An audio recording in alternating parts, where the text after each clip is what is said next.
Hey everyone, I'm Megyn Kelly. Welcome to the Megyn Kelly Show and happy Wednesday.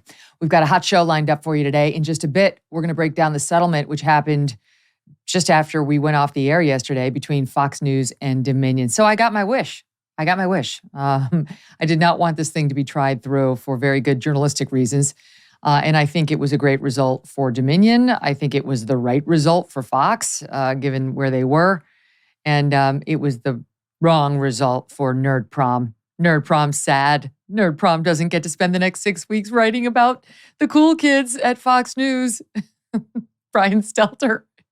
I can only imagine the discussion he had at home. He's got a book, a podcast, and a column at Vanity Fair going based on this trial, which now has settled. Plus, we're going to have a follow-up to the fake rape story out of Stanford. The students were protesting all over campus saying Stanford supports rapes and rapists. Turned out she was a liar. She had made up not one, but two fake rape stories, potentially ruining a man's life. We'll bring you the update. But we begin today with politics and the increasingly ugly battle between former President Donald Trump and as yet undeclared presidential candidate, Florida Governor Ron DeSantis. Buckle up. It's going to be a bumpy ride. Joining me now, Michael Duncan, co-host of the Ruthless Podcast, flying solo today without the rest of the gang, and Jeffrey Lord, a political strategist and contributing editor to The American Spectator. Hey, subscribe to the show on YouTube and follow me on Facebook, Instagram, and Twitter. Going to bed at a decent hour did not always mean I got enough sleep. Often I was too hot, too cold, not that comfortable. That changed with my Cozy Earth bedding. The softest, most luxurious, it really is, and responsibly sourced bedding on the planet. Cozy Earth bedding is naturally temperature regulating, so I sleep great in any weather. And I am not alone. Allison leaves this 5-star review. Love them. Softest, most comfortable sheets I've ever slept on. Cozy Earth bedding is made from 100% premium viscose from bamboo. Cozy Earth is so confident you are going to love their products, they offer a 100-night sleep trial, which means you have up to 100 nights to sleep on it, wash it, try it out. If you're not completely in love, just send it back for a full refund. Whether it's their luxury sheets, their loungewear, pajamas, or new bath towel collection, you will love shopping at Cozy Earth. And now you can order their bedding in 5 awesome colors. Hurry though, save 35% right now on Cozy Earth. Go to CozyEarth.com, enter my promo code Megyn, and save 35%. CozyEarth.com, promo code Megyn, M-E-G-Y-N, CozyEarth.com. Great to have you both here. Thanks for coming on. Hello there, Megyn. Great to be here. Yeah, it's great to see you. Okay, so it's starting to get, a little thorny. It's presidential politics. It should. This is what's expected. But we'll kick it off on an issue near and dear to my own heart, which is the madness around the transgender conversation these days. Ron DeSantis giving an interview to Benny Johnson, who went down there, spent some time with him walking around. We played a clip yesterday, but then Governor DeSantis got really specific on where he stands on this issue. And our pal Matt Walsh over at Daily Wire, who's been in many ways leading the charge on this whole thing. He's the one behind the movie What is a Woman, all that stuff.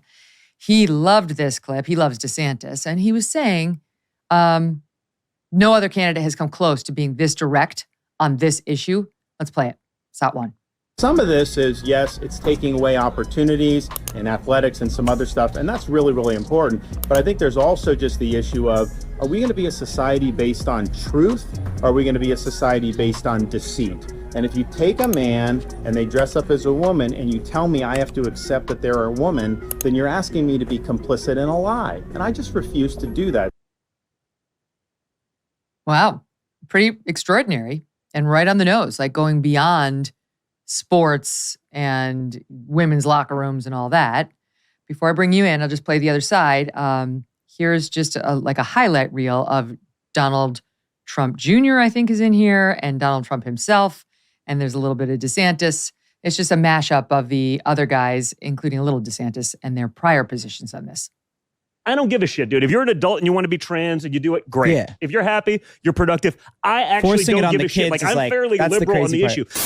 And if you take a man and they dress up as a woman and you tell me I have to accept that they're a woman, then you're asking me to be complicit in a lie. And I just refuse to do that. Speak about North Carolina bathroom law in particular. Leave it the way it is right now. There have been very few problems. Leave it the way it is. Caitlyn Jenner were to walk into Trump Tower and want to use the bathroom, you would be fine with her using any bathroom she chooses. That is correct.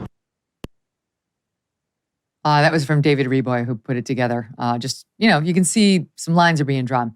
Let me kick it off with you, Jeffrey, since you are new to the program, but I always admired you while you were in Trump as a fierce on CNN as a fierce Trump defender. It's like you need both sides represented. I'll just say to the audience, this is one of the problems we had last time around at Fox News. We were going into the election in 2016, and we had all these sort of conservatives on who were more establishment types who looked at Trump as a joke. And sooner or later, Roger Ailes realized we had no true Trump defenders on the show. We only had like Republicans who hated him, which really did lead to an imbalance that the audience objected to. So I appreciate you coming on as a full-throated Trump defender, and we'll get to Duncan's perspective too. Go ahead. Your thoughts on this issue and how it's unfolding. Well, I think Donald Trump, in one sense, is a bit of a libertarian when he comes to this. Just shrug your shoulder, do what you're going to do. But I do think, on the other hand, this whole business with Bud Light, I mean, that was not organized. It's not like somebody planned to do that. The outrage, as it were, that swelled up from the bottom, I think really says where the country is. They may not care about some of this, but for heaven's sakes, they're not going to be pushed into going along with some of it, whether it's on sports teams or the silly business with the beer or what have you. And I just think that is a major political force here in this discussion, and you will see it surface again and again and again. I haven't heard Trump talk about this issue lately, Jeffrey. I feel, I could be wrong, but if you were to compare the way I sounded on this issue 4 or 5 years ago versus now, I would sound very different. And I do wonder whether Trump is going to sound different. Now, Rick Grinnell didn't sound different. He was sort of coming after people like David on this, suggesting some of this talk is transphobic. But I wonder, do you think Trump is going to sound more like DeSantis in that clip when he does speak about this? Oh, I think Donald Trump will always sound like Donald Trump. He used to kid me that I compared him all the time to Ronald Reagan, but as I also tried to say, Trump is Trump. Reagan was Reagan, and I think in this case, Trump is not going to be DeSantis. He'll be Trump, and his own unique take on this. Not to mention everything else, for that matter, but certainly on this. Michael, we played the clip earlier this week of Don Jr. out there ripping on the Bud Light boycott. I'll play just a little bit of it to freshen people's memory, but he was against it. Here he is. Anheuser-Busch totally shit the bed with this Dylan Mulvaney thing. I'm not, though, for destroying an American and iconic company for something like this. When I actually look into it, I'm not going to blame the whole company for the inaction or the stupidity of someone in a marketing campaign that got woke as hell. And we looked into the political giving and lobbying history of Anheuser-Busch. And guess what?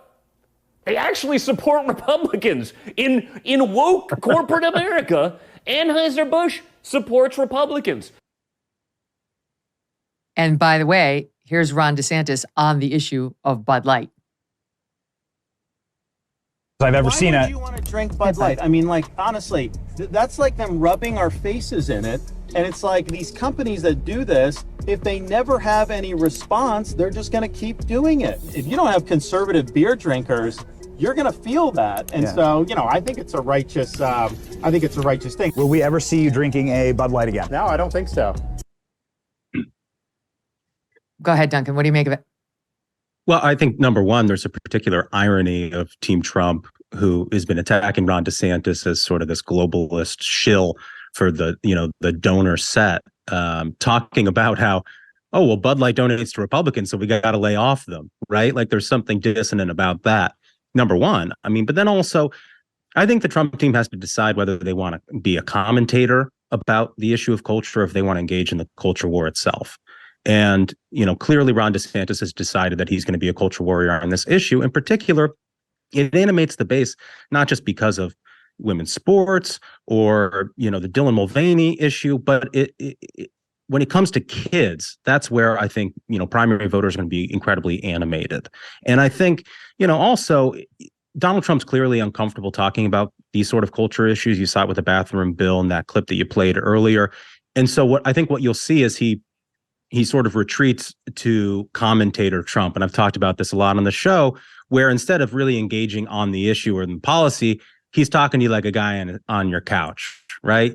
And, you see that with Disney, right? He's out there on Truth Social. He's putting up truths about, DeSantis is getting played by Disney again, yada, yada, yada, how bad that is. But he's not really talking about the issue itself that animates the fight in the first place, right? Which was Disney coming out against the DeSantis legislation in Florida that the media falsely claims is a don't say gay bill. So I think, Donald Trump and his strategy is going to kind of triangulate around the culture war and basically criticize DeSantis or other candidates for what he sees as perceived missteps in the fight, rather than engaging as directly as a Ron DeSantis will. By the way, for our audience, if you did not listen to last Thursday's Ruthless, which did a postmortem on the Tucker-Trump interview and how Trump answered some of the questions, you missed out. As you guys were talking about how Trump does have this ability to talk to you like you're his buddy on the couch. And they were like, Tucker said something like, what do you make of she? And he said something like, he had the hottest translator. His translator was so beautiful. Yeah. You guys had me crying with that analysis. Well, but it's so true, Megyn. And it's also what he does so well on a debate stage, right? It's like you can attack Donald Trump for any number of things that you might want to based on, what he did as president or, comments he's made.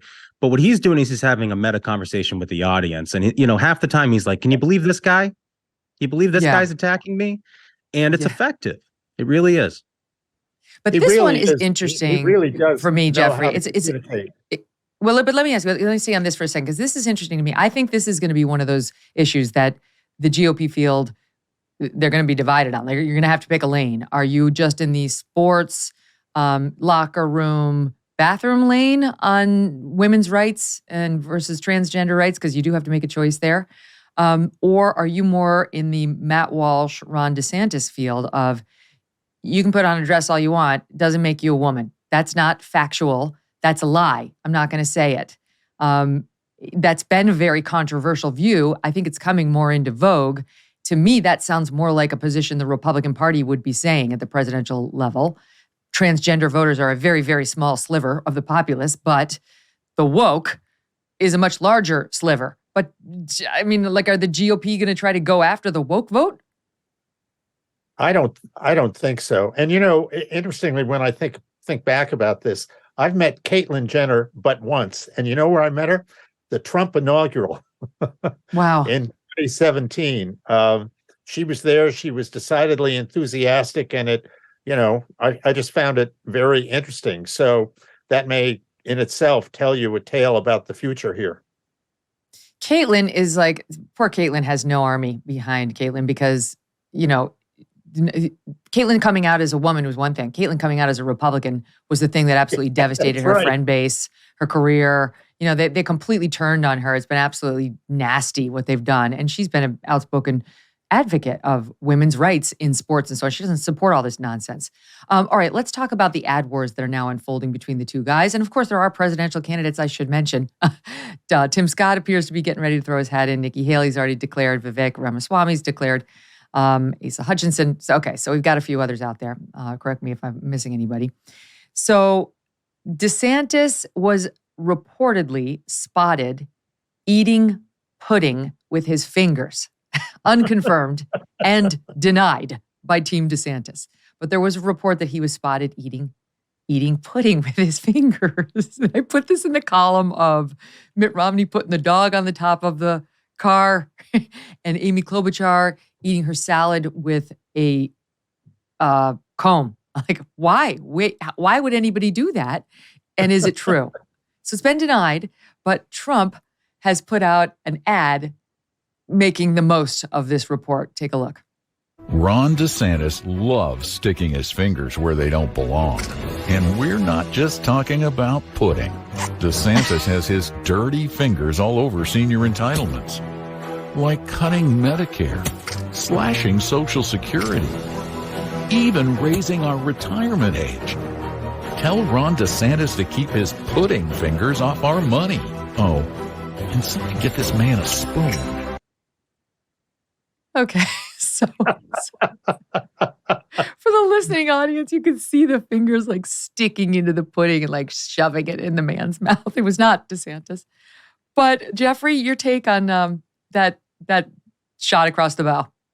Yeah, well, this is, I always say to people, buy popcorn stock, because this is going to get a lot more like that. And for history's sakes, I just think people should chill out and relax. I went back and took a look at some of these elections in the past. And Megyn, back there in 1800, the Thomas Jefferson, John Adams fight for president, the Jefferson people accused John Adams, no kidding, of being a hermaphrodite, i.e. he had two sex organs. And the Adams people came back by saying Jefferson was a dangerous atheist. Every 4 years, this kind of thing goes on, is emphasized now because of social media and television and all of that sort of thing. I think most Americans just look at it, they let it go right by them. Those of us who watch it for a profession really do like to see all this excitement, and it gives us lots to talk about. But I don't think there's anything new about it. I think it will get worse before it gets better. George H.W. Bush accused Reagan of being into voodoo economics, and he wound up on the ticket. Yeah, right. So, well, let's not forget what happened between Kamala and Joe. So Duncan, what did you're in the business of helping various candidates get elected. What did you make of that ad? Number one, it's almost like a Democrat attack ad that you would see in any general election environment, for the past, decade against Republicans. I would say it's disappointing, that we have the front runner, Donald Trump, for the Republican nomination, talking about how, we're not going to touch Social Security. We're going to strengthen this when the program is going to be insolvent in a decade. That's obvious for anybody who's a conservative. But it's obviously effective, and I think it uses the pudding thing well to sort of wink and nod to the media that he's hoping circulates this ad, right? I mean, Donald Trump is very smart with how he uses the media to amplify his message. And not only that, this ad's running in D.C. It's not just running in early caucus and primary states. It's running in D.C. as well, because he knows that the audience for this ad isn't just Republican primary voters, it's also the media itself. Because what he wants to do is get the media to attack Ron DeSantis and be like, oh gosh, I don't know if Ron DeSantis is ready for this, And so there's sort of like a little bit of like, the tail wagging the dog here in the creative choice in the ad. I think it's smart, but it's also, the issue itself is really depressing if you're a conservative. Megyn, no Republican wants to say that they're going to cut security or Medicare or Social Security or Medicare. Of course, the reality is it's going away. I'll tell you guys, just the other day, we were doing our pitches. We have a staff meeting where everybody offers their pitches. We should book this guest. We should do. And Danny, our booker, who booked both of you guys, was like, we should do a segment on whether I'm going to get any Social Security. Danny's, I think, 24. I'm like, you're not. The segment's done. Let's move on. What do you mean? What are you saying? The 20-year-olds don't realize the pot is going to be empty for me. Never mind for them. Go ahead, Jeffrey. Well, one of the other things, out of the corner of my eye is my phone here. And while we've just been talking, Fox has just posted a bulletin that Robert F. Kennedy Jr. has or is about to announce his candidacy for president. So in other words, the fight that we're talking about on the Republican side, there is going to be some kind of a fight on the Democrat side. And Bobby Kennedy Jr. is apparently going to take it to Joe Biden. That will be popcorn worthy as well. I can't wait to watch that. We just saw on announcement, he's polling at 14%. I have to say that's kind of impressive, is it not, for, given the circumstances? Yeah. Well, and if he's anything like his father, and full disclosure, when I was 17 years old, which was just the other day, I think, I was a big time Bobby Kennedy supporter, and hung on everything. And I still have my little Kennedy for President button over here on the desk. And his father pulled no punches. He was known for being ruthless and out front, and they organized a campaign against Senator Hubert Humphrey in the West Virginia primary that accused Humphrey, who had been turned down for World War II, as being a draft dodger, to compare him to JFK, the hero of PT-109. they're pretty ruthless. So but what happens with RFK Jr.? What happens, Jeffrey? Does he what happens? Is he just a thorn in the side of Joe Biden for the next year and a half? There is one possibility out there. In 1968, Lyndon Johnson had been cruising along from his reelection in 64, and Eugene McCarthy, the unknown senator from Minnesota, jumps into the race on the issue of the Vietnam War, and lo and behold, almost beats LBJ in New Hampshire. And then I think he actually did beat him somewhere else, and it resulted in LBJ getting out of the blue, and Bobby Kennedy Sr. getting in. So there was always a possibility that there was enough dissent from the Biden world that could give Bob Kennedy Jr. A showing of some sort. And then you get sort of bandwagon stuff. I mean, that could happen. I wouldn't rule it in 100%, but it's possible. I don't put a lot of stock in that. I think really the reflection in his poll number now is just dissatisfaction with Biden himself. Yeah. If you look at polls of Democrat voters, majorities don't want him to run for president again. It's probably the reason why he's been holding off the announcement for as long as he has. Look, I think it's a protest vote as of right now. Yes. I have a hard time thinking, he'll be able to grow that momentum, because if he really was able to, I think you'd have other people jumping in the ring as well. Yes. And then there'd be a talk, whispers around Washington. Oh, I don't think Biden really has it. It's time for him to step aside for Kamala, yada, yada, yada, yada, yada. But it is compelling itself that in that protest vote alone, he can get as much of the primary electorate as he has. Well, one wonders if he's not going to get the Democratic nomination. The Democrats don't really like Bobby Kennedy Jr. He's too anti-vax in some of his positions. He doesn't like that term, but that's what they'll say.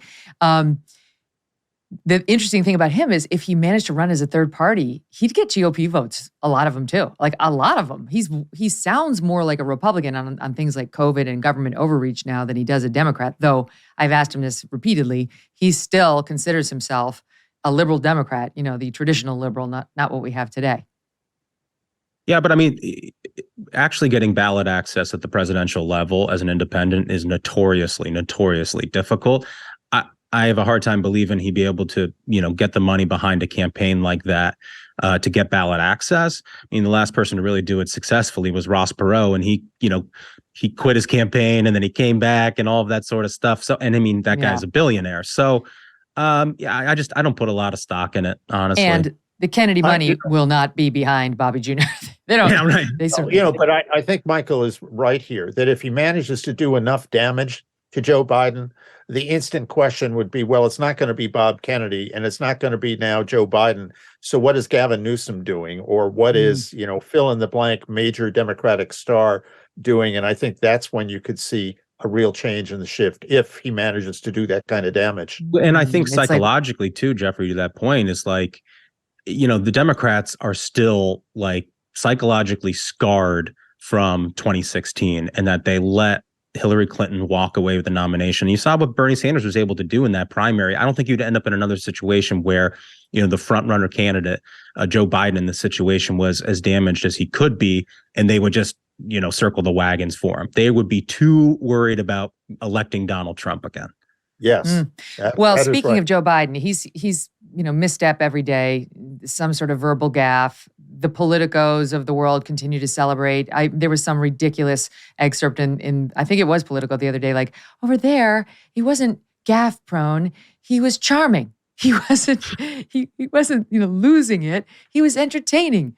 And he made many bizarre comments. Here was one we did not get to, but I'm telling you, this is what the Democrats are going to be dealing with. Listen to him in Ireland. My heart, there's nothing our nations can't achieve if we do it together. I really mean it. So thank you all. God bless you all. Let's go lick the world. Let's get it done. Lick the world? What, Duncan? What? I think he forgot where he was giving the speech. I don't know. I think it was almost like he was trying to transition to some sort of campaign rally and he couldn't decide what he wanted to land on. Look, it's embarrassing, but he's been embarrassing for a long time. And then, you haven't had anyone really turn on him yet, which is. He was thinking of his chocolate chip. Go ahead, Jeffrey.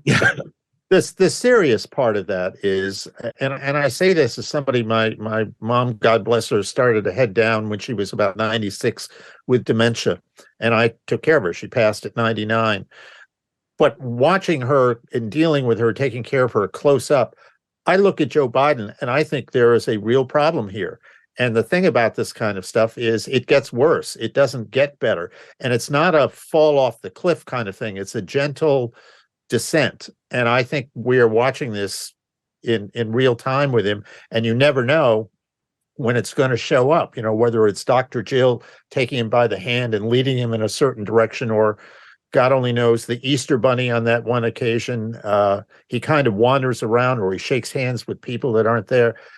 This is, it's one thing for people like us to be talking about this. It's another thing when you realize that Vladimir Putin and Xi Jinping and Kim Jong-un, are all watching this and calculating accordingly. That's what's so dangerous about it. Here's the excerpt from Politico's Adam Cancrin.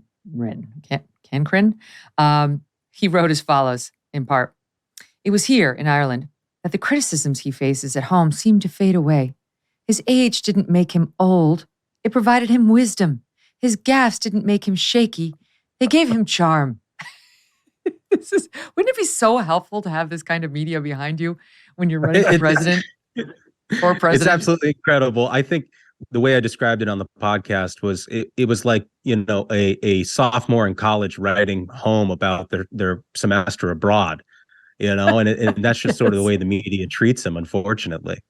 All right, so back to the GOP side. Now that we've taken our little dalliance over into lean lefty. Ron DeSantis is now finally starting to fight back. You can see it. Trump is crushing him in the polls. I think the Real Clear Politics average has Trump something like 36 points over Ron DeSantis. If you look at all the polls that went into that average, it's like 37, 33, 35, 38, 30. I mean, he's crushing him in these national polls. But Trump's also been very much in the news. But it was for being indicted. But the Republican base knows that's BS. So they see him as wrongly being targeted. All of that goes into these numbers. But DeSantis has been relatively quiet, and now he's getting a little louder. His book tour didn't go over very well. It didn't do anything for those numbers. And now he's doing more one-on-one. He did that thing with Benny. He went to Capitol Hill. He met with some Republicans. He's trying to get some Republican state legislators behind him, or Republican congressional delegates behind him. I'm not sure how that's going. Let me ask you first about the change in messaging. He released an ad, and it's basically about Trump's negativity toward his fellow Republicans. It's sought for. Donald Trump is being attacked by a Democrat prosecutor in New York. So why is he spending millions attacking the Republican governor of Florida? Trump's stealing pages from the Biden-Pelosi playbook, repeating lies about Social Security. Here's the truth from Governor Ron DeSantis. We're not going to mess with Social Security as Republicans. What did Trump say? Entitlements ever be on your plate? At some point they will be. We will take a look at that. Trump should fight Democrats, not lie about Governor DeSantis. What happened to Donald Trump? Jeffrey, I'll ask you. Yeah, I mean, it's pretty good. Starting. Yeah. What I noticed about that is Governor DeSantis was here in suburban Harrisburg 2 weeks ago, and you heard none of that from him. As a matter of fact, I'm not even sure he mentioned Donald Trump's name. He did go after Alvin Bragg and went after the justice system and all of that sort of thing. But he never said a peep other than that about Donald Trump. So that ad, I think, just shows that things are starting to heat up. Now, whether he will be on the stump saying these things himself, that remains to be seen. At some point, I don't know how he can avoid it, but I haven't seen it yet. I thought it was a good comeback, Duncan, to what Trump released with the pudding. Like, what are you attacking me for? Yeah, I don't understand the strategy here in, basically making a process argument about Donald Trump to the Republican primary electorate. And you start the ad with 5 seconds on how, evil the DA in New York is and how sad you should feel for Donald Trump. Interesting. I don't think that works. I mean, if you're going to hit Donald Trump, right? Don't make a process argument about how, it's unfair what the DA in New York is doing to Donald Trump. And also it's unfair that Donald Trump isn't attacking him and instead he's attacking Ron DeSantis. Oh, and by the way, I'm going to also try to get to the left of Donald Trump on how great Social Security is. So I think it's just convoluted. And, I like the tagline at the end, what happened to Donald Trump. And I can picture thematically doing a series of ads on that would be impactful on things like COVID, or the border wall, or, empowering Fauci, or guns. There's a whole bunch of things you could do with, like, this is what Donald Trump said he would do, and this is the reality of what happened. But a process ad about, what Donald Trump should do in attacking, Democrats, I just don't see how that works to Ron DeSantis's advantage. I think Ron DeSantis's advantage is making an argument on electability, and he needs to stay focused on that, because, a process argument about Donald Trump is just not going to cut it. I feel like most of DeSantis's behavior makes sense if you understand his main goal right now is to get the Trump voters. He assumes the establishment GOP is with him, and his big challenge is to get those Trump voters. So he's got to say, I'm as bad as you are. I hate Alvin Bragg too. But he's kind of being a douchebag. But really, like, you're right. He's fighting with one hand tied behind his back, Duncan, because he doesn't want to piss off the Trump base. They're already a little mad at him for even running, the hardcore Trumpkins. And he's trying to dance his dance. Why did Donald Trump get a bump in the polls after he got indicted? And it's because every other candidate in the field was going out there in front of a camera to talk about how unfair this was to Donald Trump. You think Donald Trump, if the situation was reversed and this was Ron DeSantis being indicted in New York, you think Donald Trump would get out there and be like, oh, it's so unfair to Ron DeSantis? Of course not. Good point. Look at what Donald Trump is doing on Truth Social every single day about Disney. He's commentator Trump. He's your friend on the couch. Oh, geez, I think Ron's really stepped in it with Disney. So I think they've sort of these other candidates have manifested that polling bump that Trump has seen. Although I think it's receded a little bit, that little bump that he got after the indictment, where everyone was rallying behind him. But I think, like, if Ron DeSantis announces a presidential campaign, he has to be succinct and direct with what he's attacking Donald Trump on. Otherwise, you're just going to end up arguing with the Trump electorate for a Trump light version. And I just don't think that actually sells with the electorate. And it's like Bill Maher said, why would we pay to see the cover band when the original is still available? Like, you can't be the Trump cover band and beat Trump that way. You got to be something different. So we're starting to see, like, little tastes of that, like I said, on the trans stuff. And what's happening with the whole Disney battle. I don't know how that turns out, but I know that the non-woke like to see him fighting. To me, I don't think whether he wins is really the point. It's him fighting and trying, which so many in the GOP base feel Republicans have failed to do for far too long. Michael Duncan, Jeffrey Lord, what a pleasure. Yeah, go ahead. I'll give you the last word. When you see a trans figure with their fingers in the pudding, you'll know we're really into this. I do not need to see that, but thank you for that image. All the best, my friends. Come again soon. Thank you. When we come back, we turn to the Fox Dominion settlement and some other legal cases, including the guy who's trans, he's masquerading as a woman, who joined a sorority, Kappa Kappa Gamma. And now the whole thing is blown up. What a shock. We'll get into it. Experts say that China is hoarding a massive amount of food, that they will soon have over 2/3 of the globe's corn reserves, over half of its rice, and over half of its wheat. But when asked about it, China misleads. One China expert says they, of course, would never admit to something like that. Well, what does China know that we don't? When it comes to global food shortages, China may be the canary in the coal mine. You see, China's the world's #1 food importer. They rely on the rest of the world to keep their people fed. So they cannot afford to mess this up, or there could be civil panic or worse. That's why it's a smart idea to stock up now on a kit of the best-selling 4 Patriots survival food. Create your own stockpile of the best-selling 4 Patriots survival food kits. Hand-packed in the USA, the kits are compact and stack easily. They have different delicious breakfasts, lunches, and dinners, and their 5-star reviews on the website rave about the flavor and the taste. Right now, you can get 10% off your first purchase of 4 Patriots survival food by typing in the code MK at checkout. Just go to 4patriots.com. Use the code MK to get 10% off your first purchase of 4, the numeral 4, Patriots survival food. 4patriots.com, use code MK. Lots of legal news to get you today with our Kelly's Court guests, including the $787 million settlement Fox News reached yesterday with Dominion Voting Systems. On that first, before we bring in our legal team, we're joined by our executive producer of this show, Steve Krakauer, who joins us to discuss the media reaction, because Steve, he is not a member of Nerd Prom, but he does write a column, a Substack, and do his own thing for many, many years when it comes to media commentary and following the press. So the media is very sad. They're super sad. Single tear because this thing settled, Steve.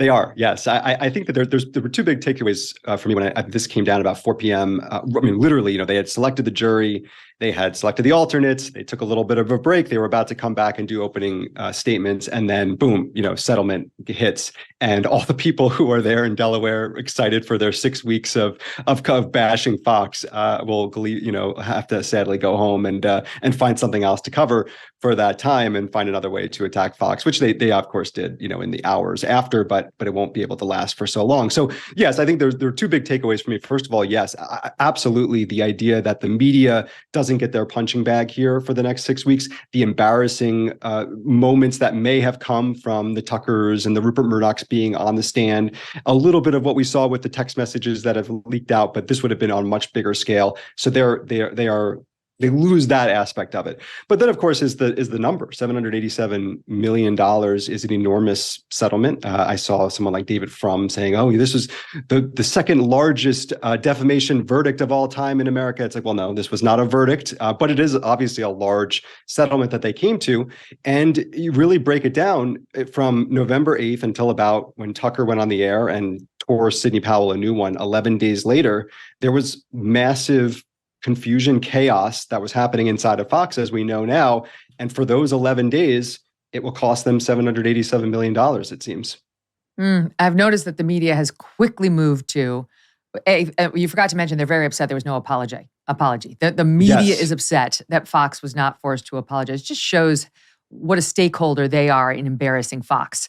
They want to see Fox's nose rubbed in it. They got away with instead having to say something to the effect of, we acknowledge that the judge issued a ruling saying some statements were false about Dominion in the passive voice, not like we made false statements about, and I'm sure that was a very difficult sticking point. There's zero chance of Rupert apologizing ever. Yeah, that's important because the early reporting we saw from people like Jake Tapper and others was that Fox was going to have to admit to airing lies on its network. And it gets to the whole Trump era situation of falsehoods, false statements versus lies. And obviously lies is a very much more subjective version of admitting something that was false that got on the air. And so, yes, there is absolutely no admission by Fox of airing lies. And importantly, they will not have to put anything on the air at all, whether through statements or on the actual network addressing this story. And no, they paid the money so that they don't have to some sort of admission of what Dominion was essentially alleging. And obviously not just Dominion, but the entire rest of the media ecosystem had been alleging that this was going to be this big trial about democracy and the big lie and all of that BS, not going to have to happen. I love the way the media, and look, I'm not excusing the way Fox covered this case, not for a minute, but I love how the media has cloaked itself in these, robes of, we've never, oh my God, CNN's like, my goodness, can you, just look what they did to the Covington kid on the steps of the Supreme Court. They had to settle that case because they embarrassed Nick Sandmann and tried to make him sound like a villain who was harassing a Native American guy on the steps of SCOTUS. And the truth was exactly the opposite, not to mention Russiagate, MSNBC, Trump's tax. We could go down the list of the egregious years-long misreporting that these others have done. But now it's all about Fox. Yes, yeah, they went on their high horse yesterday. This was the CNNs of the world, the Jake Tappers in particular, MSNBC, Morning Joe, as if this was an isolated incident, and as if only that Fox that does this sort of thing. No, for years, I was just recalling this morning a conversation I had with someone who I consider to be a very smart person, but someone who's clearly of the left, who literally to this day believes that Donald Trump was elected due to a hacked election, in 2016 by Russia, and that he stole the election. This is something that he believes to this day, 7-8 years later, and it's because of what happened, because of the coverage that happened at the time by MSNBC, by CNN, by the New York Times, Washington Post, and others, that was never corrected. That was simply let out there. Talk about the big lie. This is something that has continued for years and years and years. And so it's not excusing necessarily the Fox's coverage of what happened in that moment, although, as we've described many times on the show, there's a big difference between showing what Lou Dobbs was talking about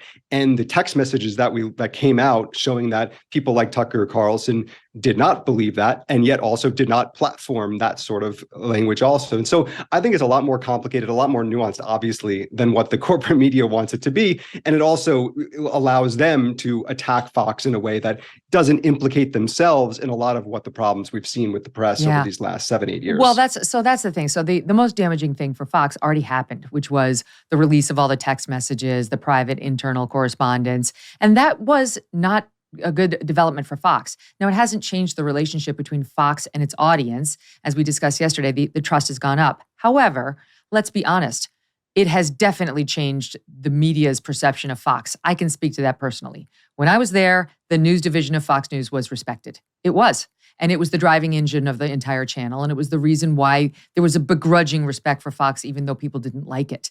That's gone. It's been gone for a long time. They lost it during Trump, during the coverage of 9/11, or not 9/11, but January 6th.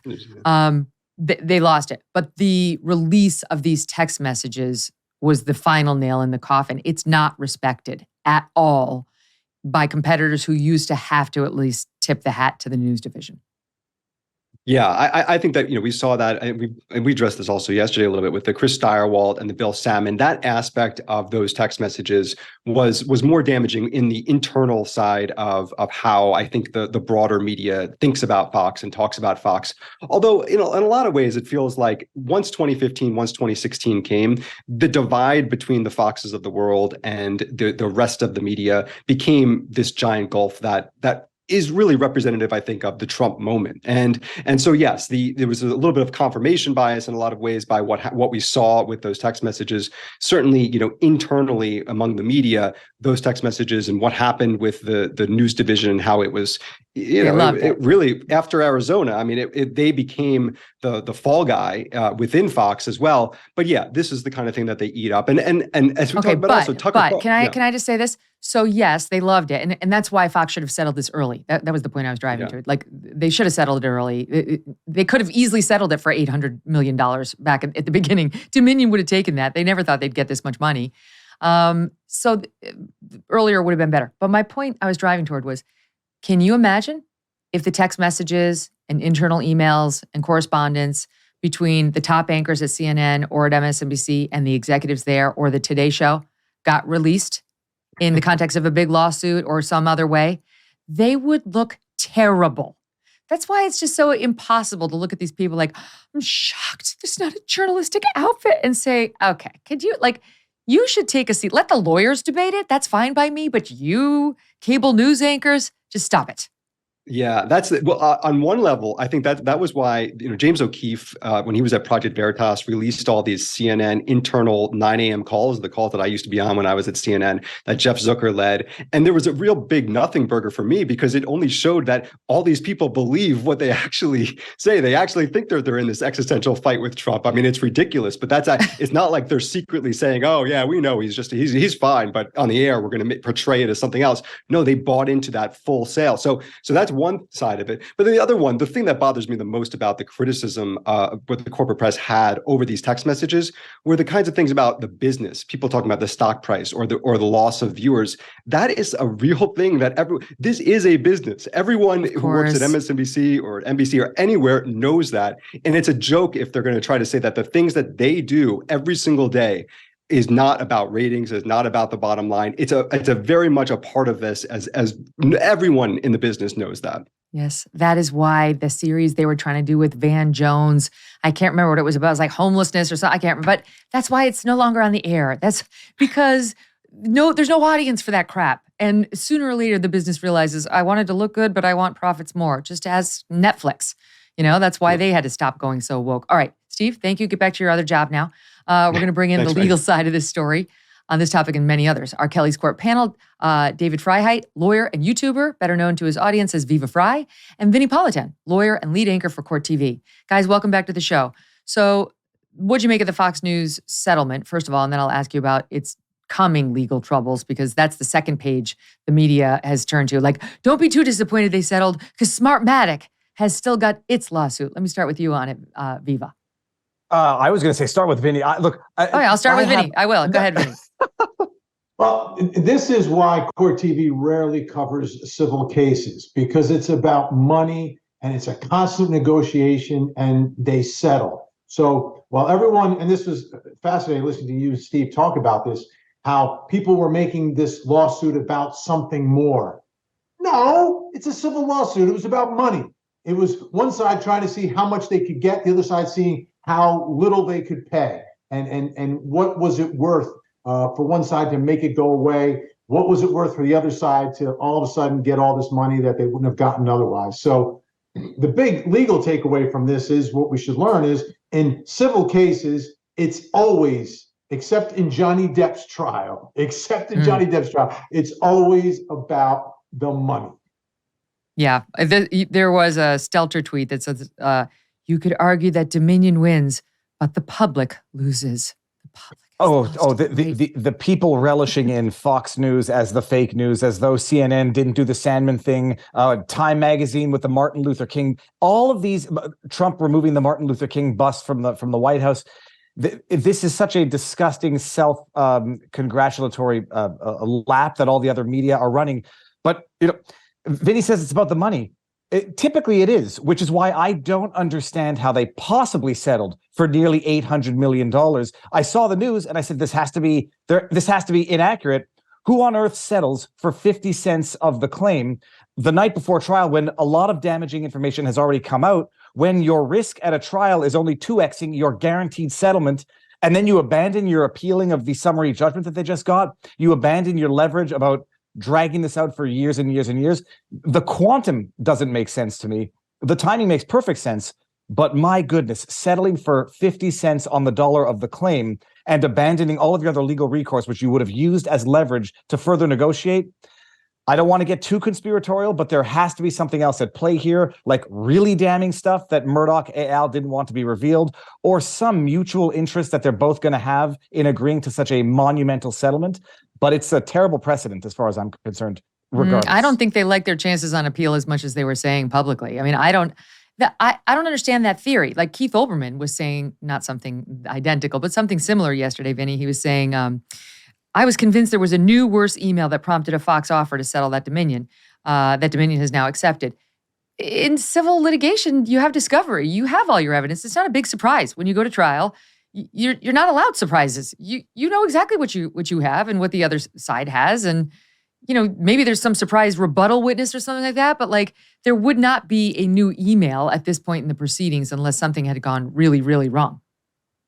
Right, and there's a constant calculation that you're doing, right? So as the attorneys, you've got to constantly communicate with your client, right? So the client here is Fox, and you've got to give them, all right, what are our chances of winning? What does this mean? What does that mean? I don't know. Were they not happy, perhaps, with the panel that ended up on the jury? Because that's the one thing that happened in court just before the settlement. Here's the jury that we ended up with. Do we like it? Do we not like this jury? It's all part of the continuing calculation that you do during a civil case in determining what's our exposure and what's the pain that we'll have if we go forward. What's the possible worst case scenario? What's our best case scenario? How have things changed now that we know exactly who the people are that are going to be making this decision?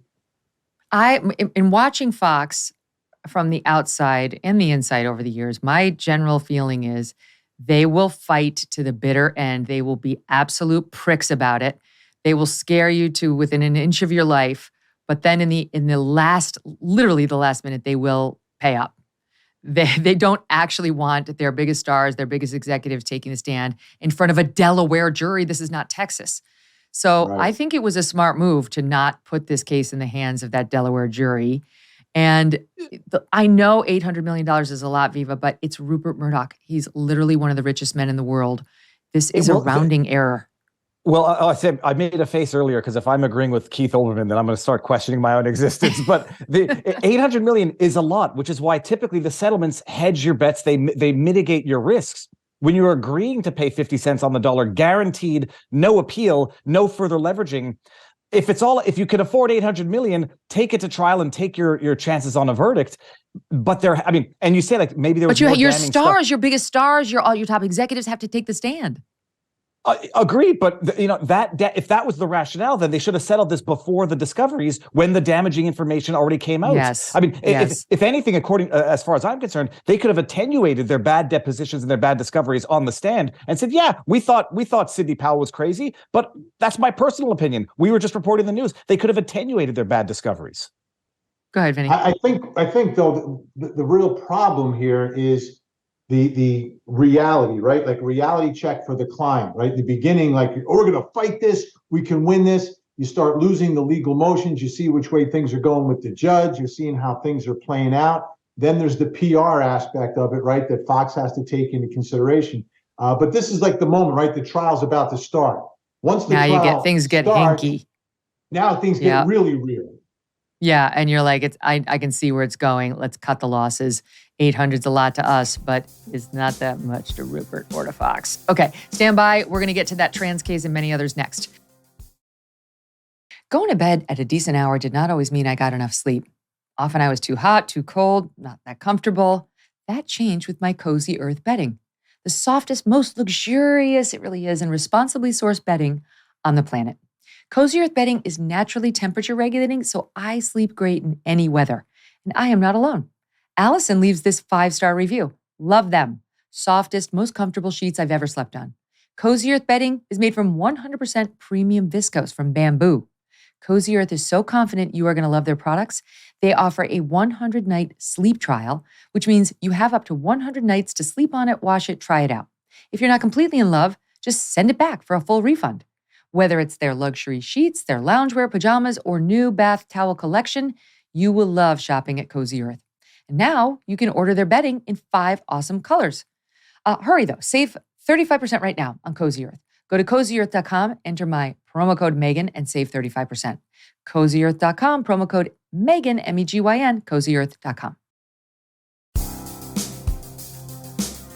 So let's start with this case that's been making a lot of news.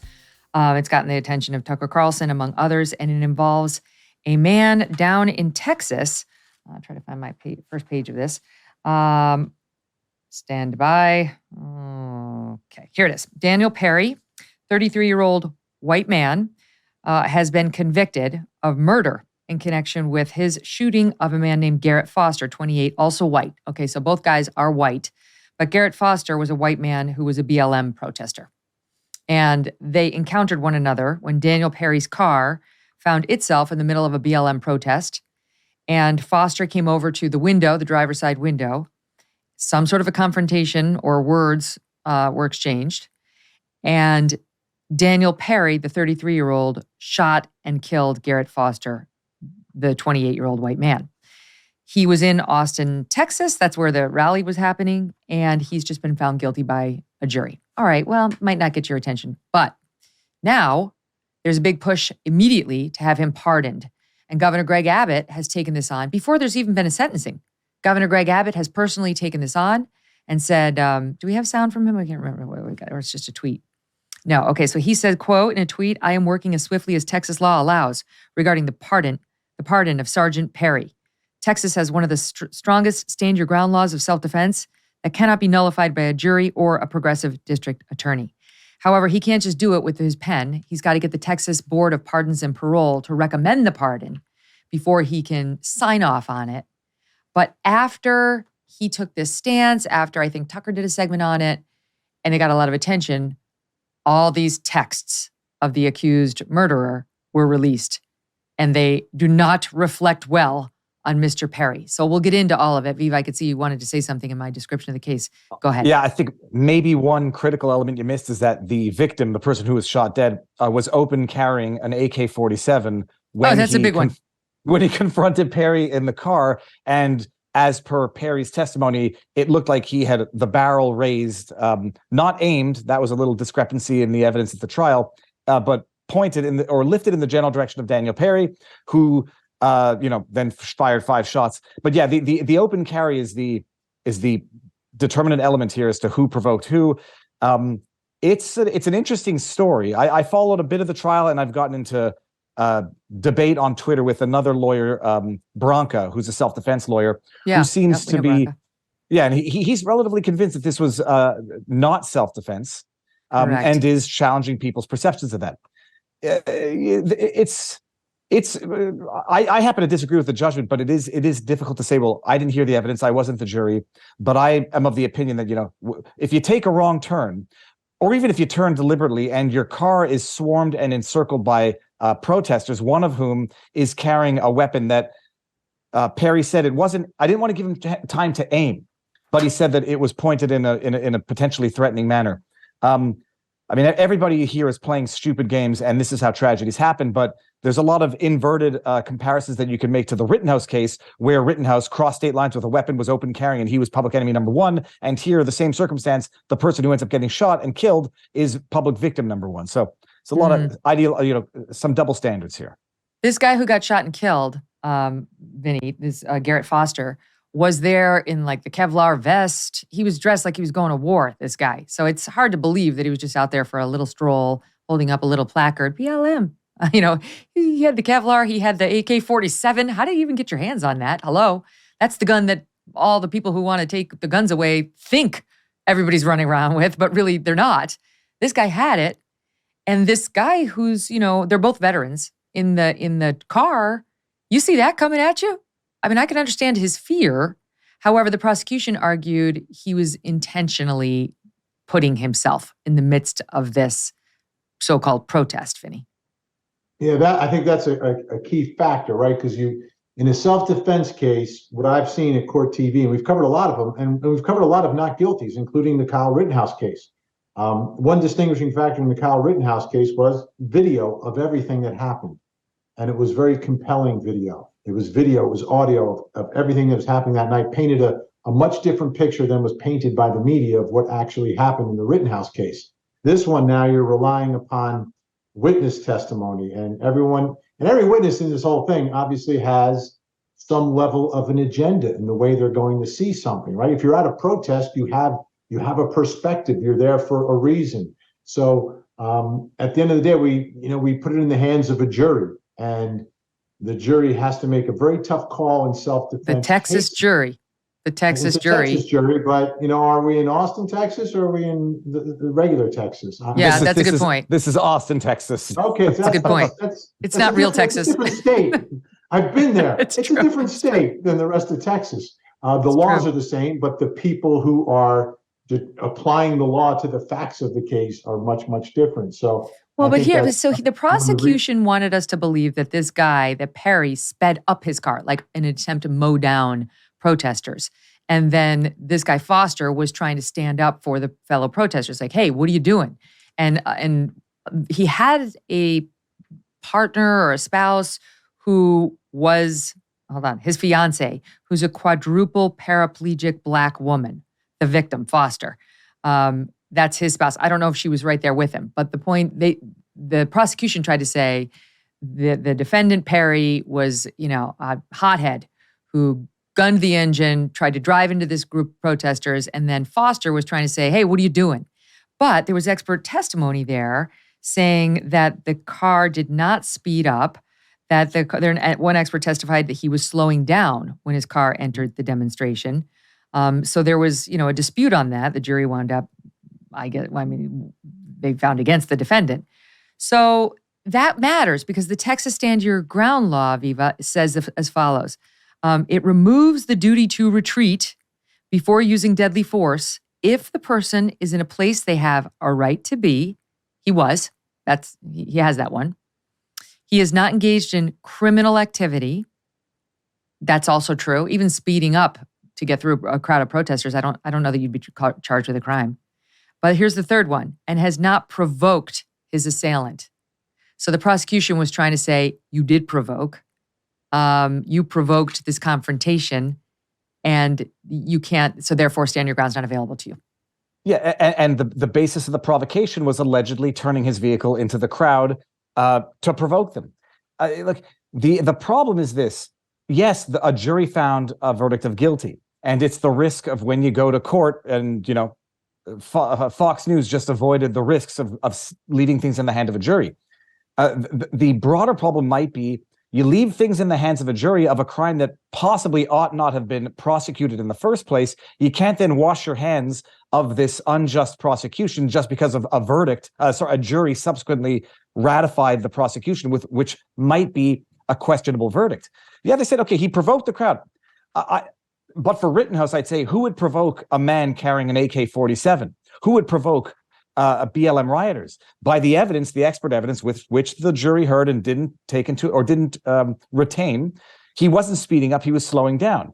By all accounts, his car got swarmed and encircled at a protest. And we live in a world where, despite the guy's texts, which we do need to get to because they're very, very incriminating, we live in a world of, the Rodney King riots where people were pulled out of their cars and beaten mercilessly, where people are pulled from their cars and shot, where we saw what happened during the Summer of Love, people randomly shot by mobs who are on the street. So you have that always in the frame of the mind to explain the rationale of the person.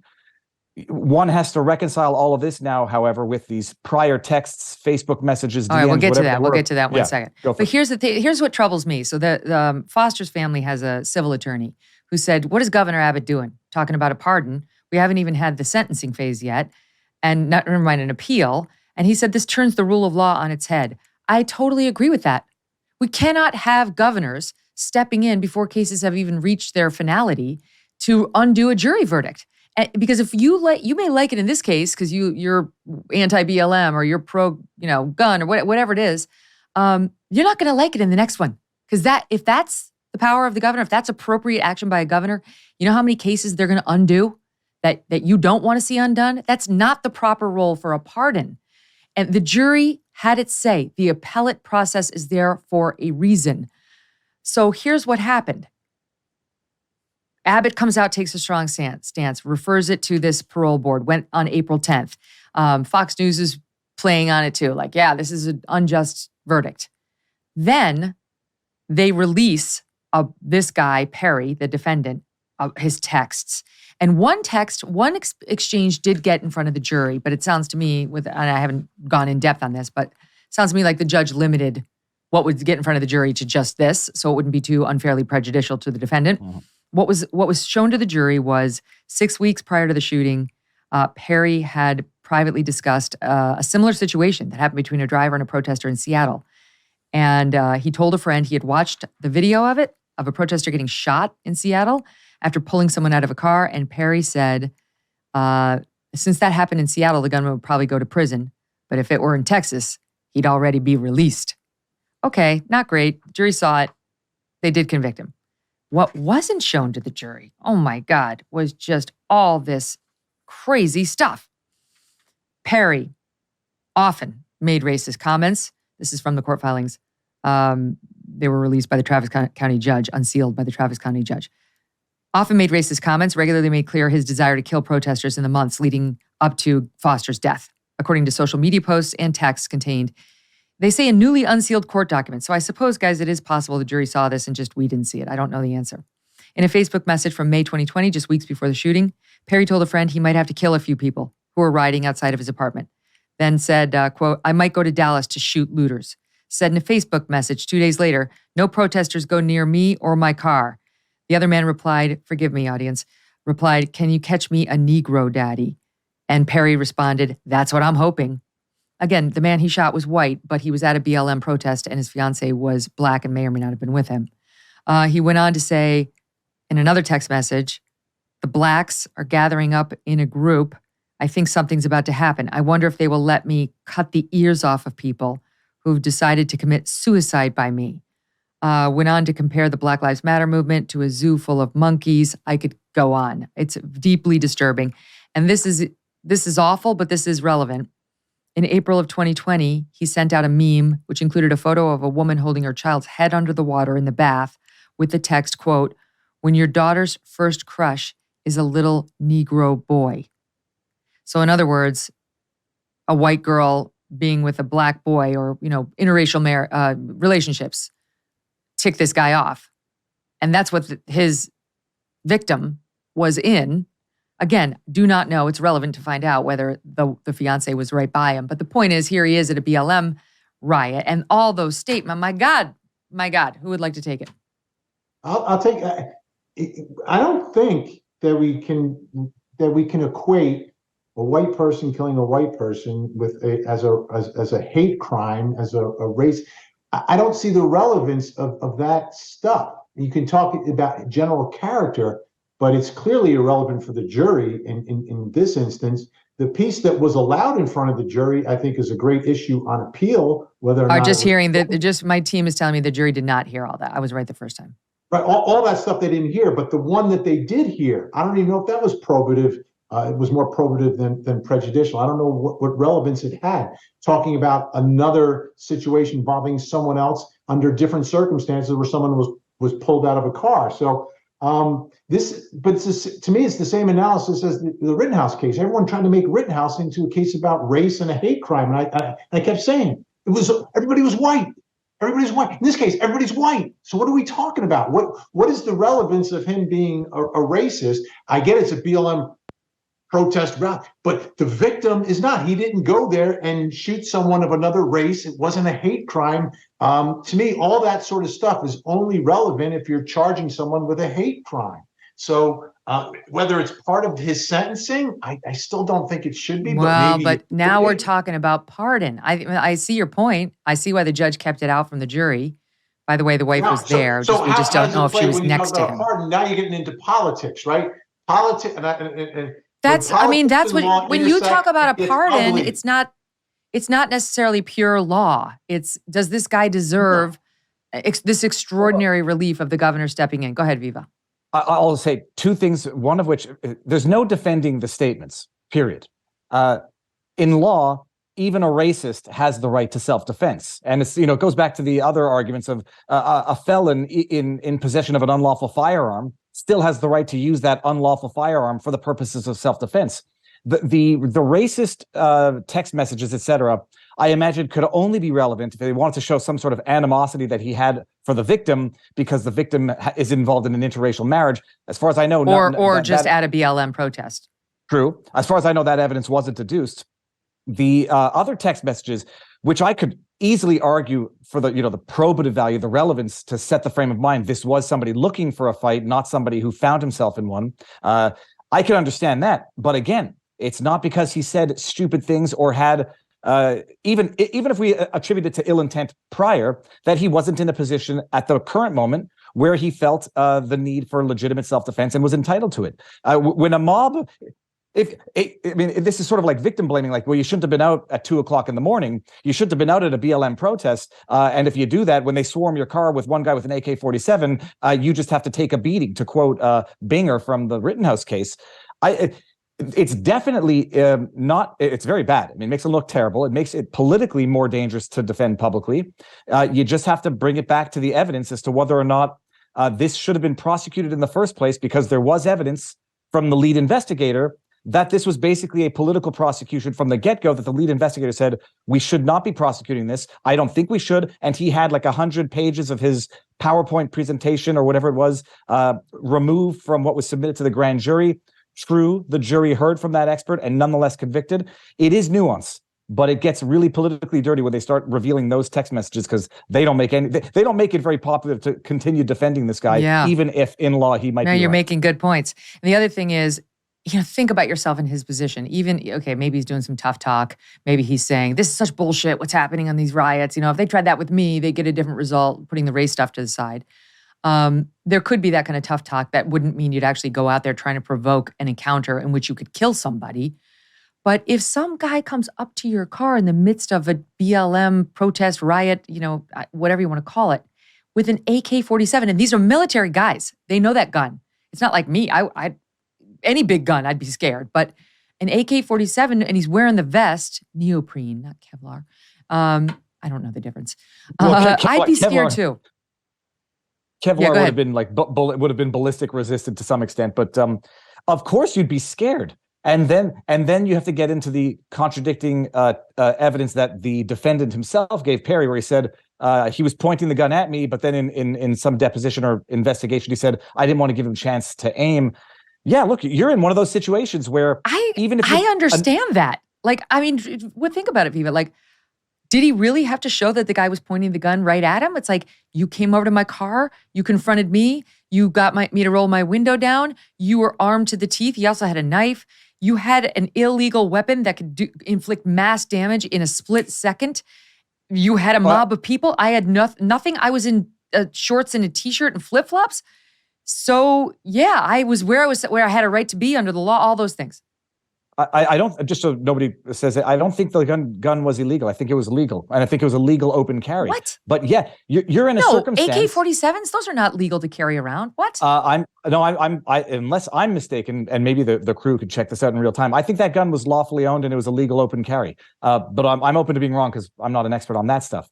We're checking. This is one of those situations also where you can have both sides having a legitimate defense in law of mutual self-defense. And like in Gage Grosskreutz in the Rittenhouse case, where, had he been an innocent bystander who was carrying a gun and saw the situation and pulled it and shot Rittenhouse, there could have been an argument for both parties in their own minds would have been within their rights to use self-defense. Grosskreutz, the context was a little different because he chased down Rittenhouse and, all that. But you could find yourself in an unfortunate situation where both parties think they're invoking legitimate self-defense and they can, in fact, raise legal arguments to that effect. But yeah, you get swarmed by a mob and there's a guy carrying an AK-47 with a knife and you're in flip-flops with your girlfriend or your wife in the passenger side. I mean, who the heck is looking for that fight to begin with? So now my team is clarifying AK-47 type weapon, and it was legal. So I don't know what that means. In the liberal press, that's an AR-15, which is not the same thing at all. So we do have to dig deeper on some of these facts. The point is, any sort of long gun, most people would be scared, whatless. So yeah, we'll see. I mean, so far, Governor Abbott is not backing down. He submitted the request on April 10th, or the parole board got the case on April 10th, and this stuff came out, and he has not changed his stance. All right, so we'll find out what happens. Let's move on to Kappa Kappa Gamma, which is the greatest lawsuit I've ever seen. I mean, this may be my favorite case, and I've done so many Kelly's Court. It's wonderful. You are welcome, America, from me for bringing it to you. University of Wyoming. This is incredible. 7 sorority sisters are suing the Kappa Kappa Gamma fraternity, they say, though it's a sorority. I guess they're all technically fraternities, but claiming that Kappa Kappa Gamma has violated its stated purpose by inducting a transgender member. The transgender member really wanted to be a Kappa. I personally was a Tri-Delt, and this was never an issue at Tri-Delt. But Kappa Kappa Gamma at Syracuse was the very, very blonde, very, very sweater-set, pearl-wearing group of gals who had tea while we were throwing back shots, Jello shots over at Tri-Delt. Okay, so it was a different land back then, apparently, because now Kappa Kappa Gamma has gone trans. And now, I'm sorry, but it's not like, a trans person who's really making an effort to pass as a woman and trying to blend in, like really just wants to be a Kappa. This is the trans person, okay? And this trans person, this is a man who wanted to join Kappa Kappa, did the pledging in August and was rejected. Probably because he has a penis, but he didn't get in. Then he decided to go through the informal process that came a couple months later, where it's called like an open bid. Students through meetups, usually to test for compatibility with the sorority, get together, and you can use that loophole to get in. Though the girls were told there's a 99.9% chance we will not be offering this person, whose name is Artemis, a bid. So not to worry. Got to go through these hoops, but Artemis is not coming in. Well, wrong. Because then they did something in coordination, alleged lawsuit, with the national chapter that wanted more trans people, where they had not an anonymous vote on Artemis, but a public vote. You had to register your email to offer your vote. And Vinnie, the girls felt pressured, and they were explicitly told, if your answer is no on Artemis, you have to say why specifically. It has to be like a personality trait that you've encountered. So you must have met him. And they felt like they were going to be, and they said, it'll be rejected as bigotry. So he got in. And then, I don't know if you've read the details, but it's absolutely horrifying what happened with Artemis inside the sorority house after that. This is a picture of the girls with Artemis over there on the left. I don't have to point that out because it's blatantly obvious which one of these things is not like the others. So what do you make of the case before we get into the details? Vinny, go for the legal side of this. I'll go for the social, cultural side. Well, I want to know what the bylaws are with the sorority and what they're, what you agree to when you agree to be a member of all this, and what the rights and responsibilities are back and forth. I didn't pledge, so I don't know. The other part of this is when you get into some of these other allegations, I think that's probably a better route for the sorority members that don't want the new member to be a member of the sorority, and that is some of the behavior that they are alleging. To me, that's a much better route. This is going to get really messy, but to me, it's almost like a contract case, right? And I want to know what exactly each side has promised to one another as a member and being a member. So I think that's the first part of the attack for the plaintiffs here. I'm dancing around this one. This is this is a dangerous position because I don't want to say the wrong thing here. Welcome to my world, Vinny. Go ahead, Vinny. And at some point, people are just going to have to, I don't say that you lack a spine, but people are just going to have to say, I'm going to say it, even if it's going to be unpopular. That might be part and parcel of the problem that got to this in the first place. People didn't want to vote not anonymously because they didn't want to deal with the repercussions. And then this is what happens.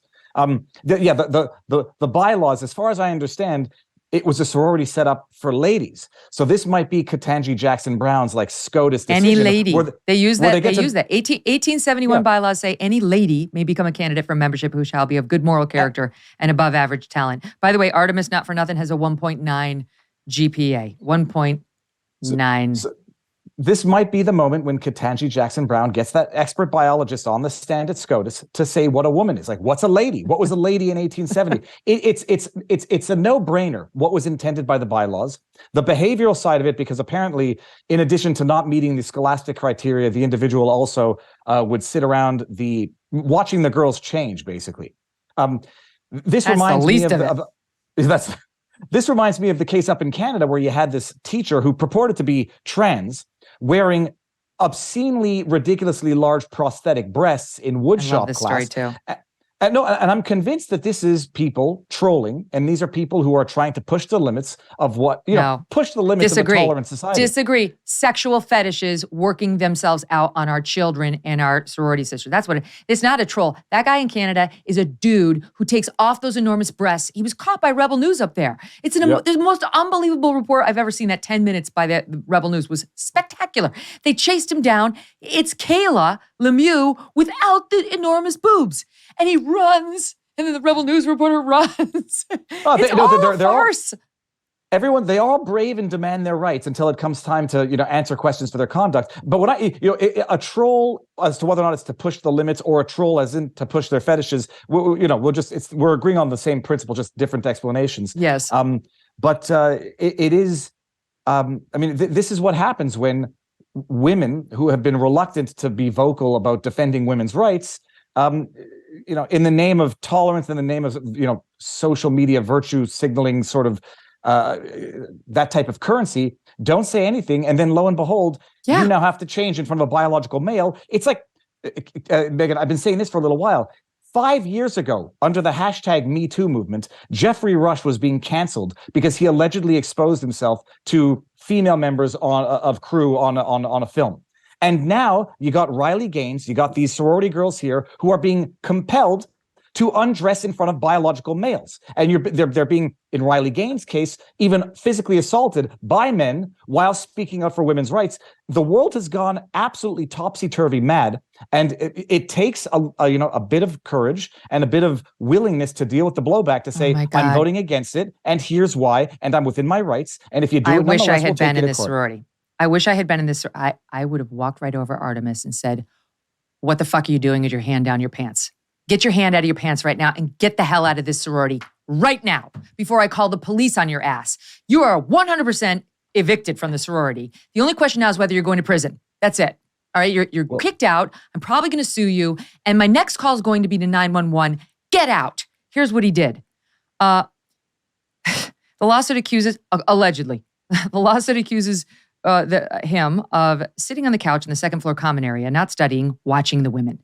The women felt uneasy as he stared at them without talking for hours.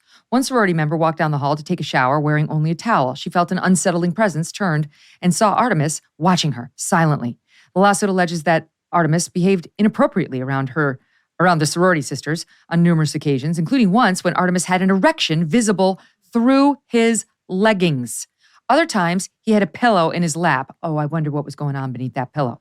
The complaint alleges that Artemis took photographs of the women at awkward moments when they were not prepared when they were at a sorority slumber party. Artemis, I am going to beat the... Okay. Then the question... apparently he repeatedly questioned the women about what vaginas look like, breast cup size, whether women were considering breast reductions and birth control. You know what? I've had this experience with newly trans people myself. They think that women sit around and talk about this shit. We don't. That is not what women sit around and talk about. Like they think this is like fitting in. Look, what does your vagina look like? Abby, what is?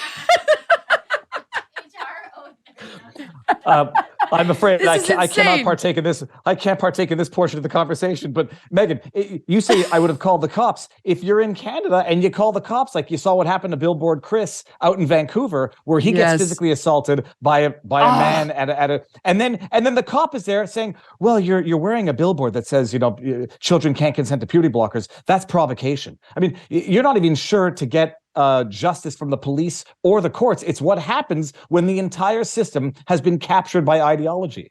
Oh my gosh, you're so right. Suit. This should be a sexual harassment suit. That's what it should be. That should be your basis. And you bring in the sorority as well for enabling all of it. That's where you have to go. Let them fight that. Let them fight that fight. That's the one that you want. Then you endangered us. Exactly right. You endangered us. You pressured us. You made us unable to reject this person who we could identify as a potential pervert. And then we were subjected to his lewd and lascivious behaviors. Just a couple more. Other members told the woman that he appeared sexually aroused after having seen one girl take off her top and stood near the door with his hand over his genitals. Since then, he keeps asking the woman about her romantic attachments. He stood in the back of a sorority yoga class for an hour watching the assembled young women flex their bodies. These poor girls. This is so sad. This makes me so angry. I really want to punch the people at Kappa Kappa Gamma.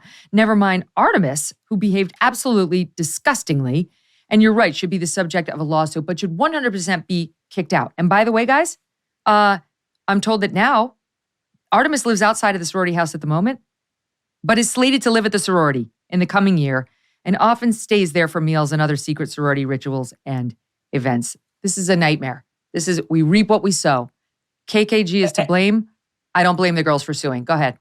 Everyone walk out of that sorority and leave it with one member. But can you believe, Megyn, we're living in a world where we are expected to describe this individual, the defendant, as having, as covered her penis. I mean, this is the absurdity of the world in which it's absurd. And it's not wrong to say it's absurd.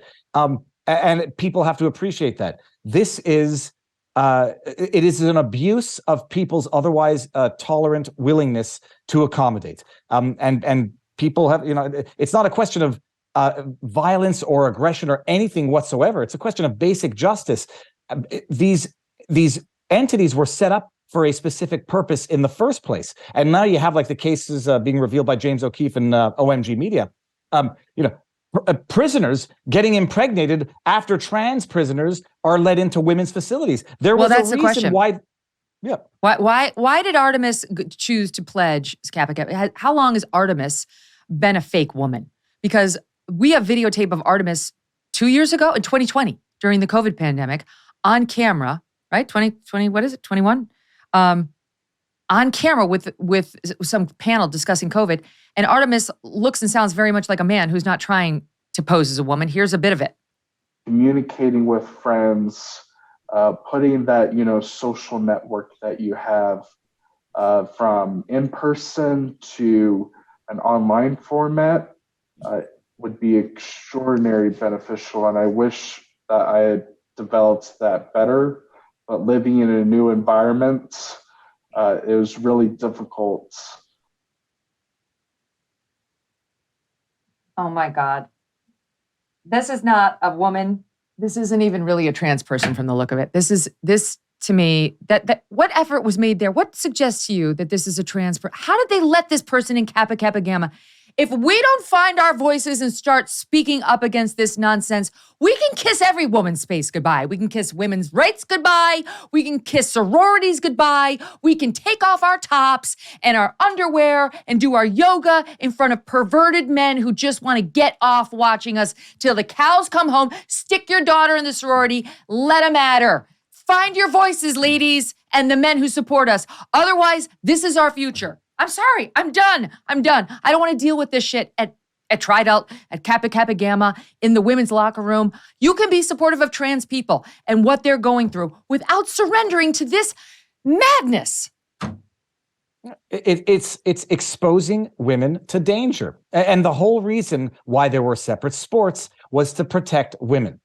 There are, call Wikipedia a bigot website, there are biological, physiological differences between men and women, males and females. These sports were set up to protect women. You need Wikipedia for that? No, I'm just waiting for Wikipedia to edit that entire page that explains the skeletal differences, the muscular differences, the brain development differences. Just wait for that to be bigoted to note science. These divisions were set up to protect women physically, to prevent them from being exposed to certain types of assault that women are uniquely exposed to. And we're seeing what happens the second these rules start getting bent. The second these rules get violated in the prison setting, lo and behold, you are literally locking women up to the foxes who are breaking into the hen house. And it's no different with Kappa Gamma, whatever this sorority is. Yeah. And Kappa Gamma. There needs to be a great plaintiff's lawyer who's going to take these cases now, because you're endangering women. Women are the victims here, and you litigate those cases. You put people on notice that no, it's not okay. You can't endanger these women, and Kappa should end up paying the tuition for these women for the rest of their undergrad degrees and their grad degrees, and should buy them their first home for subjecting them to this. But you need a good plaintiff's attorney who is going to be able to withstand whatever blowback that they have and push forward with it. Get Gloria. Gloria Allred. Represent a victim. Go get Gloria. I'm tempted to dust off my shingle, guys, and go out there and do it myself. Although I'm not admitted in Wyoming, but I was admitted in New York and Massachusetts, Illinois, all over the place. So, if I really want to put it out, I have to do a lot of CLE. In any event. They sue in state courts so Court TV can cover that trial, Megyn. I will do it. We don't get our cameras in federal court. We get them in state court. I am fired up. I just got this whole thing. All this stuff has gotten so insane. I have just had it. I've had it. As Viva says, we have to start talking honestly about it, or it's preposterous. Nobody out there wants to take any rights from trans people because they're basic human rights. But what the trans debate has morphed into is basically what I'm calling biological supremacy over women. There are biological, physiological reasons for which divisions were set up, for which sororities were set up, and we're now basically saying that trans rights, whatever rights that trans people have purported not to benefit from, trump women's rights. And if someone's rights trump somebody else's rights, we're doing it wrong. And it's just time to have that discussion without feeling guilty, feeling like the social media mob is going to say, you're denying trans rights. I'm not denying trans rights. I'm preserving women's rights. They were fought long and hard for, and everybody's got a mother, and a lot of people out there have wives and daughters, and you're not just standing up for yourself at some point in time, you're standing up for the future of your children, because it really is in peril right now. Isn't this how Tom Hanks started his career at the sorority? Yes. That was when drag was fun. That was when drag was just good old clean fun. That is one of the benefits of being in the position I'm in now. They can't cancel me. I'm independent. You can't take away my voice. You tried it once. I rose again, and I am here to speak the truth. Okay, we're going to take a break and we'll be right back. Poor Vinny's like, oh my God, what's happening? Stand by.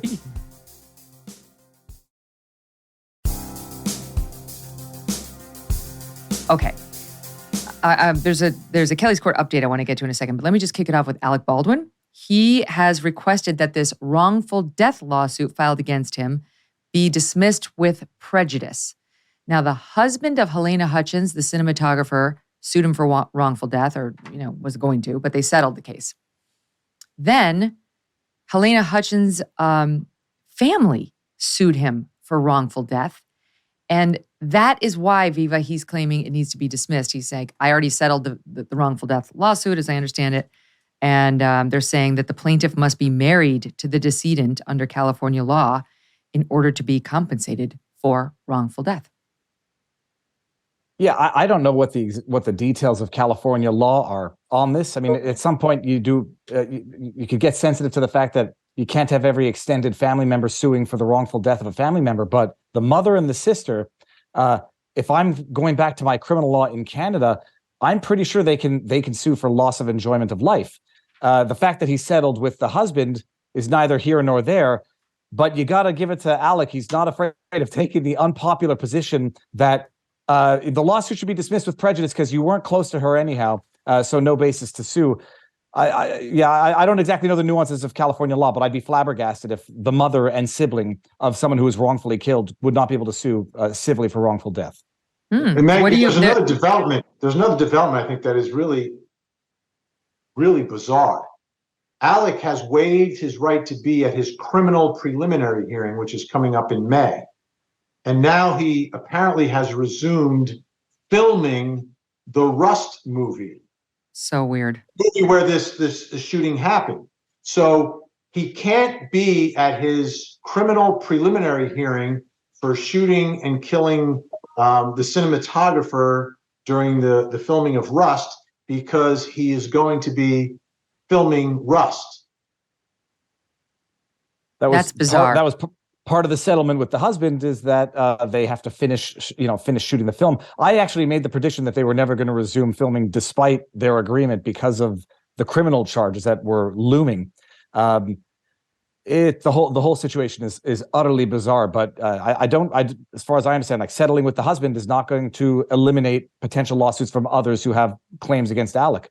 But well, here's the response. A lawyer for Hutchinson's mother and father and sister who were behind the wrongful death suit, the new one, they slammed his attempt to avoid responsibility. That was their word, saying, we're not surprised that he's once again attempting to avoid responsibility. Attorney Gloria Allred, as if on cue. She says, it's abundantly clear under New Mexico law, which is where the shooting happened, she says, which will be applied in the California court, that he is responsible for all the harm he did to the entirety of her family. We're here to make sure that he's held accountable. So it'll come down to a choice of law issue. I haven't checked New Mexico law, but if they're right. By the way, we looked up more on the AK-47 issue. An AK-47 is legal in Texas as long as it's been modified to be a semi-automatic and not do the carnage, that it does when used as a true weapon of war on the fields of battle. That makes some more sense, though. It doesn't undermine the fear of somebody who's looking one in the barrel or even on the side. Guys, that was a fun one. Hope you come back. It's been a pleasure. Thank you very much, Megyn. Thank you. See you soon. An update in the Stanford fake rape case. We brought this to you in March when I was in Montana with the Fifth Column. It was a great episode. This woman named Jennifer Grease, 25, of Santa Clara, Stanford University employee, accused someone of raping her not once but twice. She went to the medical center. She was reluctant to bring in the police, but she sat for a medical kit. She gave details about how one time the guy had dragged her into the basement, another time the guy had grabbed her into a bathroom and had brutally raped her. Described the man, 6'1", black, looked very much like her coworker in his late 20s. Her race has not been disclosed publicly, which I really do find interesting. And there's no picture, there's no mugshot. Let's find out. It was all lies. She almost ruined this man's life just because he ticked her off somehow. She said she was upset with him because he gave her false intention and turned her friends against her. Stanford students were protesting for weeks. Stanford's not safe. Stanford supports rape. Stanford do more. Defund police, by the way, same time. She was a liar. And last we knew, it was just outed and fired or put on permanent leave. Now she has been criminally charged. Yay. Perjury charges because she filed for benefits for victims. And she allegedly lied about it in connection with the case. So she just had her first appearance, 2 felony counts of perjury, 2 misdemeanor counts of making a false crime report. Good. We'll continue to follow it. Email me, Megyn@megynkelly.com with your thoughts. And while you're there, sign up for my newsletter. See you tomorrow with Alex Berenson.